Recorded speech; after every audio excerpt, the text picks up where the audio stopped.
പ്രിയപ്പെട്ടവരെ, ഒരാളുടെ നാശം അടുത്തിരിക്കുന്നെങ്കിൽ അതെങ്ങനെ മനസ്സിലാക്കാൻ പറ്റും? ഇതിന് ശരിക്കും പറഞ്ഞാൽ വലിയ ജ്യോതിഷ വിചാരങ്ങളൊന്നും ഇതിന് ആവശ്യമില്ല. സ്വാഭാവികമായിട്ടും ഒരാളുടെ പ്രവൃത്തി കണ്ടാൽ ഇയാൾ പോകുന്നത് നാശത്തിലേക്കാണോ അതോ നന്മയിലേക്കാണോ എന്ന് ഒരു ജ്ഞാനമുള്ള വ്യക്തിക്ക് മനസ്സിലാക്കാം. അതായത് ഒരാൾ തിരഞ്ഞെടുക്കുന്ന വഴി അത് സംശുദ്ധമാണെങ്കിൽ അയാൾ നന്മയുടെ പാതയാണ് തെളിയിച്ചിരിക്കുന്നതെന്ന് മനസ്സിലാക്കാം. എന്നാൽ ഒരുവന്റെ പാത വളരെ മോശമാണെങ്കിൽ നമ്മൾ പറയും ഇയാളുടെ പോക്ക് ശരിയല്ല, ഇത് കുറച്ചു കാലം മുന്നോട്ട് പോവില്ല എന്നൊക്കെ നമുക്ക് തന്നെ ഒരു ഉൾവിളി ഉണ്ടാവും. പക്ഷെ പലപ്പോഴും നമ്മൾ നാശത്തിലേക്കാണോ പോകുന്നതെന്ന് ഒരു തിരിച്ചറിവ് നമുക്ക് അങ്ങനെ ഉണ്ടാകാറില്ല.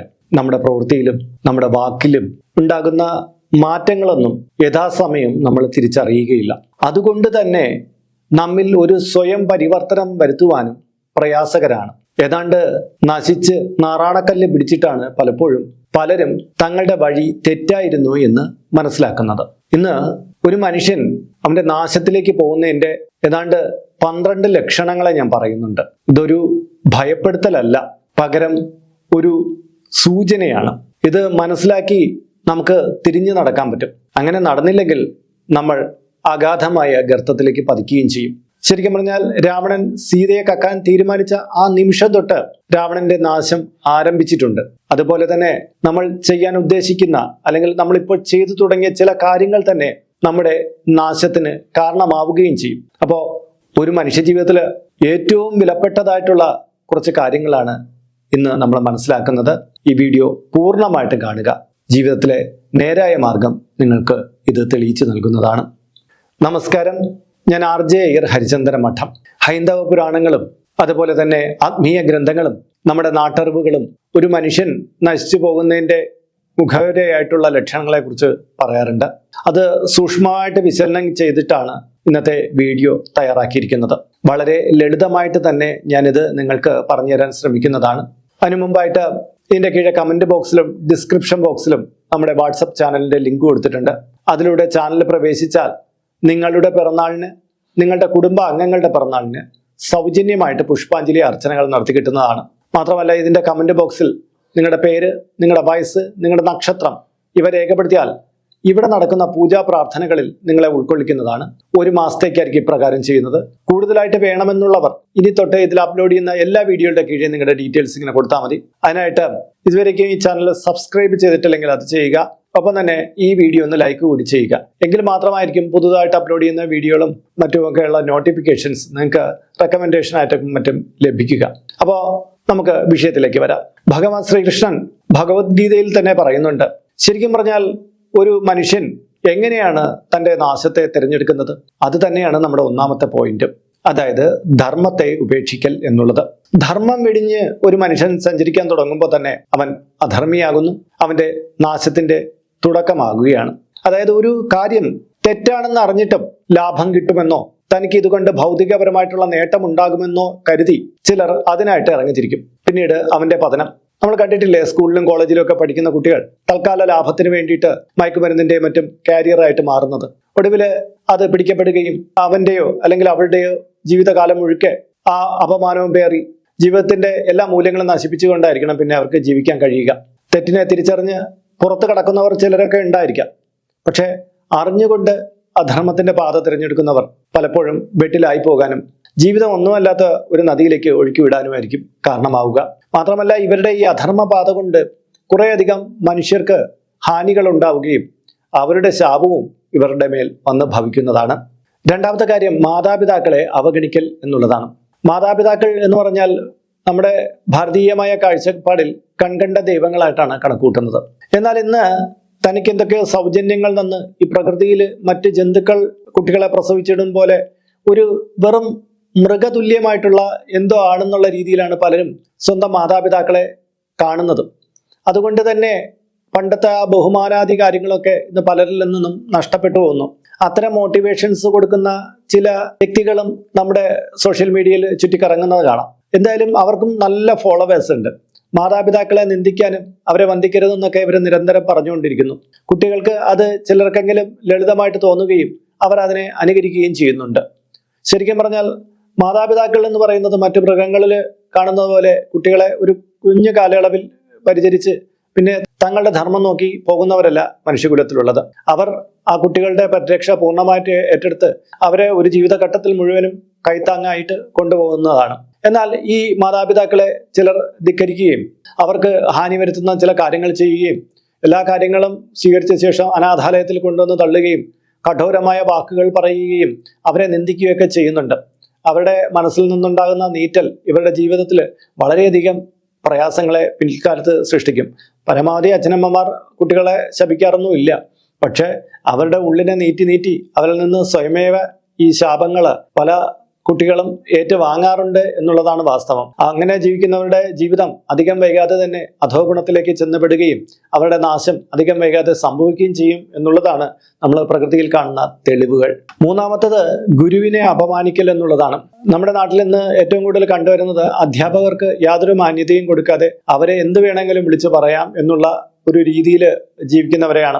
ഒരുപക്ഷെയൊക്കെ ഈ മാതാപിതാക്കൾക്കും കുട്ടികളോടുള്ള അമിത വാത്സല്യം കാരണമാകുന്നുണ്ട് എന്ന് പറയാതിരിക്കാൻ നിവൃത്തിയില്ല. കാരണം മാതാപിതാക്കൾ പലപ്പോഴും കുട്ടികളുടെ ചെറിയ തെറ്റുകളെ ന്യായീകരിക്കുകയും അധ്യാപകരെ അതിന് കുറ്റം പറയുകയും ചെയ്യും. പല നിയമങ്ങളും അധ്യാപകർക്ക് കുട്ടികളെ വഴക്ക് പറയാനോ അവരെ നേർവഴി നടത്താനോ സാധ്യമല്ലാത്ത തരത്തിലേക്ക് കൊണ്ടുപോകാറുമുണ്ട്. അപ്പോൾ പലപ്പോഴും കുട്ടികൾ പറയുന്ന ജ്ഞാനം പകർന്നു കൊടുക്കുന്ന അവർക്ക് മേൽ നടത്തുന്ന ആരോപണങ്ങളും അവരെ മനസ്സ് വേദനിപ്പിക്കുന്നതെല്ലാം അധ്യാപകരുടെ ഗുരുക്കന്മാരുടെ ശാപം ഏറ്റുവാങ്ങാൻ കാരണമാക്കും. അതും ഒരു തരത്തിൽ പറഞ്ഞാൽ പുതിയ തലമുറയിൽ വലിയ ദോഷം ഉണ്ടാക്കുന്നുണ്ട്. ഒരാളുടെ നാശത്തിനോ നഷ്ടത്തിനോ ഇത് കാരണമാക്കുകയും ചെയ്യുന്നുണ്ട്.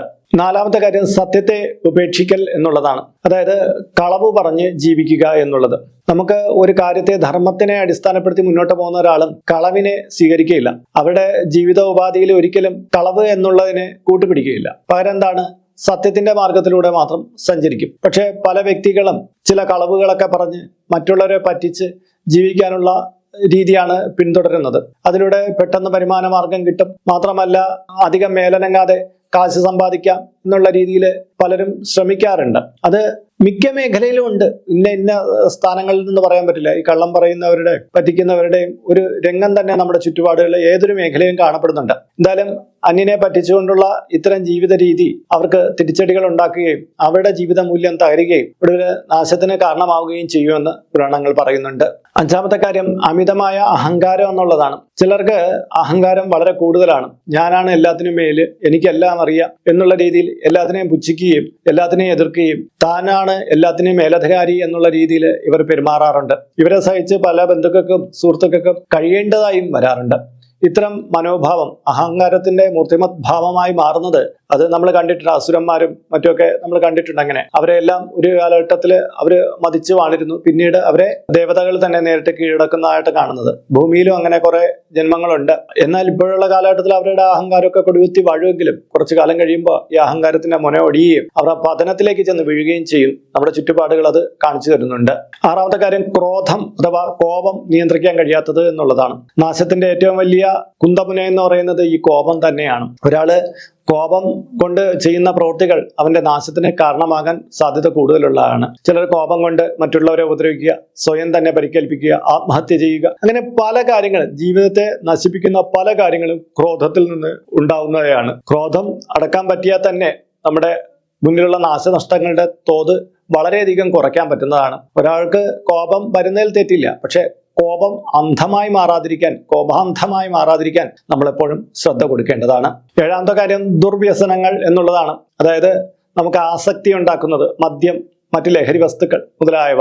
ഒരു മനുഷ്യന്റെ ജീവിതത്തെ ഏറ്റവും താറുമാറാക്കുന്ന മറ്റൊരു കാര്യമാണ് ഈ മദ്യപാനത്തിന്റെയും അതുപോലെ മയക്കുമരുന്നുകളുടെയൊക്കെ ഉപയോഗം. ഇന്ന് ഈ മദ്യത്തിന്റെയും മയക്കുമരുന്നിന്റെയൊക്കെ ദൂഷ്യവശങ്ങൾ അറിഞ്ഞുകൂടാത്ത ആരും തന്നെ ഉണ്ടാവില്ല. പക്ഷെ താൽക്കാലികമായിട്ടുള്ള ഒരു ആസക്തി, അതിനോടുള്ള അഭിനിവേശം കൊണ്ട് കയറി ഏറ്റുപിടിക്കുകയും ഇതൊന്നും തന്നെ ബാധിക്കില്ല, ഇത് എപ്പോൾ വേണമെങ്കിലും തനിക്ക് നിർത്താൻ പറ്റും, ഇപ്പോഴൊന്ന് സന്തോഷിച്ചോട്ടെ, ഒന്ന് ആഹ്ലാദിച്ചോട്ടെ എന്നുള്ള രീതിയിൽ ഇതൊക്കെ ഉപയോഗിച്ചു തുടങ്ങുകയും ഒടുവിൽ ഇതിന് അടിമയായിട്ട് സകലർക്കും ദ്രോഹകരമായിട്ടുള്ള കാര്യങ്ങൾ ചെയ്ത് ഒടുവിൽ തൻ്റെ നാശത്തെ സ്വയം ഭരിക്കുന്നവരാണ് ഇത്തരം കാര്യങ്ങൾ ചെയ്യുന്നവർ. ഇതിൽ നിന്ന് വഴിമാറി നടന്നില്ലെങ്കിൽ ജീവിതം ഗതി പിടിക്കുകയില്ല എന്നുള്ളതിൽ യാതൊരു സംശയവും വേണ്ട.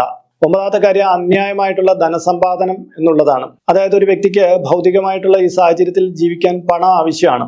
എന്നാൽ മറ്റുള്ളവരെ കട്ടും അവരുടെ പണം അന്യായമായി കൈക്കലാക്കിയൊക്കെ ചിലർ ജീവിക്കുന്നുണ്ട്. അത് വളരെയധികം തെറ്റായിട്ടുള്ള കാര്യമാണ്. അതായത് സ്വത്തെല്ലാം വലിച്ചുവാരി കൂട്ടി സമ്പാദ്യത്തിന് മുകളിൽ അടയിരുന്നിട്ട് എല്ലാവരോടും ദുഷ്ടത നിറഞ്ഞ സമീപനം നടത്തുന്നവർ പാതാളത്തിലേക്ക് പതിക്കുമെന്നാണ് പറയപ്പെടുന്നത്. അതായത് ധനം നമ്മുടെ കയ്യിൽ ഉണ്ടാകുന്നത് ദൈവികമായിട്ടുള്ള ഒരു കനിവ് കൊണ്ടാണ് നമുക്കത് ഉണ്ടാവുന്നത്.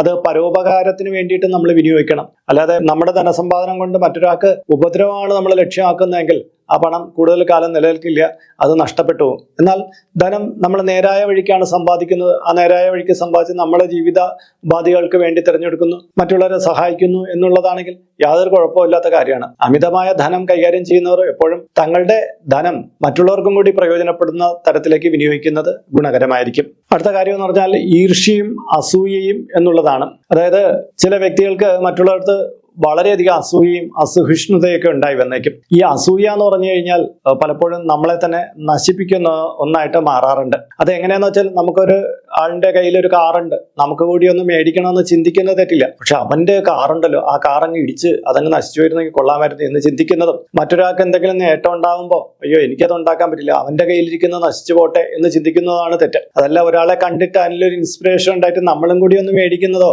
അല്ലെങ്കിൽ നമ്മൾ ഒരാൾ വീട് വെച്ചപ്പോൾ അത് നമ്മൾ അതുപോലത്തെ ഒരു വീട് വയ്ക്കുന്ന അസൂയല്ല, അത് നമ്മൾ അതിന്റെ പ്രചോദനമാണ് അതിൽ നിന്ന് എടുത്തത്. എന്നാൽ ചില വ്യക്തികൾ അങ്ങനെയല്ല, ഇതിൽ നിന്ന് അസൂയ പൂണ്ടിട്ട് മറ്റുള്ളവർക്ക് ഉള്ള എല്ലാം നശിച്ചു പോട്ടെ എന്നൊരു രീതിയിൽ ചിന്തിക്കുകയും പ്രവർത്തിക്കുകയൊക്കെ ചെയ്യും. ഇവരുടെ നാശം അധികം വൈകാതെ ഉണ്ടാകും എന്നാണ് പറയപ്പെടുന്നത്. അടുത്ത കാര്യം എന്ന് പറഞ്ഞാൽ സമയം പാഴാക്കൽ. മനുഷ്യനെ സംബന്ധിച്ചിടത്തോളം ഏറ്റവും വലിയ നരകം എന്ന് പറയുന്നത് സമയത്തെ പാഴാക്കുക എന്നുള്ളതാണ്. ഇന്നലെ വരെയുള്ള സമയം നമ്മൾ പാഴാക്കിയിട്ടുണ്ടെങ്കിൽ നമുക്ക് ഇനിയൊന്നും ചെയ്യാൻ പറ്റില്ല. പക്ഷെ ഇനിയുള്ള സമയമെങ്കിലും നമ്മൾ അതിന്റെ മൂല്യത്തെ കണ്ടറിഞ്ഞ് മുന്നോട്ട് പോയില്ലെങ്കിൽ നമ്മുടെ കൈവെള്ളയിലുള്ള എല്ലാ സൗഭാഗ്യങ്ങളും വഴിമാറി പോവുകയും നമ്മൾ ഒടുവിൽ ആഴക്കയത്തിലേക്ക് പതിക്കുകയും ചെയ്യും.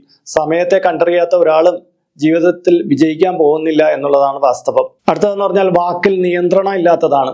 ഒരു വ്യക്തിയുടെ പേഴ്സണാലിറ്റി എന്ന് പറയുമ്പോൾ തന്നെ അയാളുടെ ആ വാക്കുകളിലുള്ള സംയമനത്വം നിയന്ത്രണമൊക്കെയാണ്. എന്നാൽ ചിലർക്ക് ഈ ചരട് പൊട്ടിയ പട്ടം പോലെയാണ് അവർ വാക്കുകളെയൊക്കെ ഉപയോഗിക്കുന്നത്. അങ്ങനെ ഉപയോഗിച്ചിട്ട് ഒടുവില് വലിയ വലിയ നാശനഷ്ടങ്ങൾ തങ്ങളുടെ വാക്കുകൾ കൊണ്ട് ഇവർ സൃഷ്ടിക്കുകയും ചെയ്യുന്നുണ്ട്. അതായത് ആത്മനിയന്ത്രണം ഇല്ലാതെയുള്ള വാക്പ്രയോഗങ്ങൾ കൊണ്ട് വലിയ വലിയ കലഹങ്ങളും യുദ്ധങ്ങളും വരെ സൃഷ്ടിക്കപ്പെടാം. അങ്ങനെയുള്ളവരുടെ നാശം അധികം വൈകാതെ സംഭവിക്കുമെന്നാണ് പുരാണങ്ങൾ പറയുന്നത്. അടുത്തതെന്ന് പറഞ്ഞാൽ ആത്മവിശ്വാസം നഷ്ടപ്പെടൽ എന്നുള്ളതാണ്. ഒരു വ്യക്തിയെ സംബന്ധിച്ചിടത്തോളം അവന്റെ ജീവിതം നിലനിന്ന് പോകണമെങ്കിൽ അവന് തന്മേലും തങ്ങളുടെ സാഹചര്യത്തിന് മേലും ഒരു ആത്മവിശ്വാസം ഉണ്ടായിരിക്കണം. എന്നാൽ ഒരു മനുഷ്യന് എല്ലാ തരത്തിലുള്ള ആത്മവിശ്വാസവും നഷ്ടപ്പെട്ടു പോകുകയാണെങ്കിൽ അവന് ജീവിക്കാനുള്ള പ്രേരണ തന്നെ നഷ്ടപ്പെട്ടു പോകും. അങ്ങനെയുള്ളവർ പെട്ടെന്ന് തന്നെ നാശത്തിലെ അഭിമുഖീകരിക്കുന്ന ഒരവസ്ഥയിലേക്ക് വന്നു ചേരും. അതുകൊണ്ട് തന്നെ ഒരു കാലയളവിലും നഷ്ടപ്പെട്ടു പോകാൻ പാടില്ലാത്തതാണ് ആത്മവിശ്വാസം. തകർച്ചകളൊക്കെ പല ജീവിതത്തിലും ഉണ്ടായി വന്നേക്കാം. പക്ഷെ നമ്മൾ തകർന്നു പോകുന്നത് നമ്മുടെ വിശ്വാസത്തെ കൈവിടുമ്പോഴാണ്. അത് മനസ്സിലാക്കി തിരുത്തേണ്ടത് അത്യാവശ്യമാണ്. അടുത്ത കാര്യം പരമപ്രധാനമായിട്ടുള്ള ഒന്നാണ് ദൈവവിശ്വാസം ഇല്ലാതായി മാറുന്നത് എന്നുള്ളതാണ്. ഒരു വ്യക്തിക്ക് ഈശ്വരീയപരമായിട്ടുള്ള ചിന്താഗതികൾ പൂർണ്ണമായിട്ട് നഷ്ടപ്പെട്ടു പോകുമ്പോൾ അവൻ പലപ്പോഴും നാശത്തിന്റെ വക്കിലേക്ക് നടന്നു പോകുന്നതായിട്ട് നമുക്ക് കാണാൻ പറ്റും. ഇപ്പോൾ ഒരാൾ ഈശ്വരനെ നമ്മൾ ഇന്ന് കാണുന്നത് പോലെ പ്രാർത്ഥിക്കുന്നത് പോലെ പ്രാർത്ഥിക്കണമെന്ന് നിർബന്ധമൊന്നുമില്ല. അവന്റെ ഉള്ളിലെ ഉൾക്കാഴ്ച കൊണ്ട് ഒരു ഈശ്വര സങ്കല്പത്തെ ഉണ്ടാക്കിയിട്ട് അവന് അവൻ്റെതായ രീതിയിൽ അത് പ്രാർത്ഥിക്കാവുന്നതേ ഉള്ളൂ. ഇന്ന് കാണപ്പെടുന്ന നമ്മൾ പ്രാർത്ഥിക്കുന്ന ഒരു ദേവതകളെ അവൻ പ്രാർത്ഥിക്കണമെന്ന് നിർബന്ധമൊന്നുമില്ല. പക്ഷേ ദൈവം എന്നുള്ള സങ്കല്പത്തെ അവൻ എങ്ങനെയും നിരാകരിച്ച് അവന് തോന്നുംപടി ജീവിക്കാനുള്ള ഒരു ഉപാധിയായിട്ട് അവൻ ചില കാര്യങ്ങളെ തിരഞ്ഞെടുക്കുകയാണെങ്കിൽ അതാണ് തെറ്റ്. അതായത് അവൻ ദൈവത്തെ വിശ്വസിച്ചില്ലെങ്കിലും കുഴപ്പമില്ല, പക്ഷേ അവൻ്റെ തോന്നുംപടി ജീവിക്കാൻ വേണ്ടിയിട്ട് ദൈവമില്ല എന്നുള്ളൊരു വാക്ക് ഉപയോഗിച്ച് ദൈവത്തെ നിന്ദിക്കുകയാണെങ്കിൽ അത് തികച്ചും തെറ്റായിട്ടുള്ള കാര്യമായിട്ടാണ് പറയപ്പെടുന്നത്. അങ്ങനെയുള്ളവർക്ക് അധികം വൈകാതെ തന്നെ അവൻ്റെ നാശകാലം തുടങ്ങുമെന്നാണ് പറയപ്പെടുന്നത്. അപ്പോൾ പ്രിയപ്പെട്ടവരെ, ഇന്ന് ഞാൻ പറഞ്ഞു തന്നത് ഒരു വ്യക്തിക്ക് നാശനഷ്ടം അടുക്കുമ്പോഴുണ്ടാകുന്ന ഭാവമാറ്റങ്ങൾ, അവൻ്റെ പ്രകൃതത്തിലുണ്ടാകുന്ന കാര്യങ്ങളാണ് പറഞ്ഞു തന്നത്. ഇതിൽ നിങ്ങളിൽ എന്തൊക്കെ കാര്യങ്ങളുണ്ട് എന്നുള്ളത് സ്വയം വിലയിരുത്തുക. അങ്ങനെ എന്തെങ്കിലും കാര്യങ്ങൾ നിങ്ങളിലുണ്ടെങ്കിൽ തീർച്ചയായിട്ടും അത് അധികം വൈകാതെ തന്നെ തിരുത്താൻ ശ്രമിക്കണം. കാര്യം നമ്മളെ ജീവിതം എന്ന് പറഞ്ഞാൽ വളരെ വിലപ്പെട്ട ഒന്നാണ്. നമുക്ക് തോന്നും പോലെ സഞ്ചരിച്ച് അതിനെ ഒരിക്കലും നശിപ്പിക്കാൻ ശ്രമിക്കരുത്. ജീവിതത്തിൽ തിരിച്ചു വരാനുള്ള ഒരു റീകോളായിട്ട് ഈ വീഡിയോ നിങ്ങൾ കാണണം. എന്തെങ്കിലും പ്രയാസങ്ങൾ നിങ്ങളുടെ ജീവിതത്തിൽ ഇതിനോടകം സംഭവിച്ചിട്ടുണ്ടെങ്കിൽ അതൊക്കെ നമുക്ക് തിരുത്തിയെടുക്കാൻ പറ്റുന്നതേ ഉള്ളൂ. ഇനിയുള്ള കാലമെങ്കിലും ഞാൻ ഈ പറഞ്ഞ കാര്യങ്ങളിൽ എന്തെങ്കിലും നിങ്ങളിലുണ്ടെങ്കിൽ അത് തിരിച്ചറിഞ്ഞ് തിരുത്തി ജീവിതത്തെ ഏറ്റവും ഭംഗിയാവണ്ണം, ജീവിതത്തിന് ഏറ്റവും നല്ല നിങ്ങളുടെ ജീവിതകാലം എത്രയുണ്ടോ അത്രയും ദൈർഘ്യം സന്തോഷത്തോടു കൂടി ജീവിക്കാനുള്ളതാക്കി മാറ്റേണ്ടതാണ്. അപ്പോൾ ഇന്നത്തെ വീഡിയോ ഇവിടെ പൂർണ്ണമാവുകയാണ്. ഇതുമായി ബന്ധപ്പെട്ട നിങ്ങളുടെ അഭിപ്രായങ്ങൾ, നിർദ്ദേശങ്ങൾ ഇതിന് കീഴെ കമൻറ്റ് ബോക്സിൽ രേഖപ്പെടുത്താം. ഇതിൽ കാണുന്നത് എൻ്റെ വാട്സപ്പ് നമ്പറാണ്. ജ്യോതിഷ സംബന്ധമായതും പൂജാ സംബന്ധമായതുമായ അപ്പോയിൻമെൻറ്റിന് വേണ്ടിയിട്ടാണ് ഇത് നൽകിയിരിക്കുന്നത്.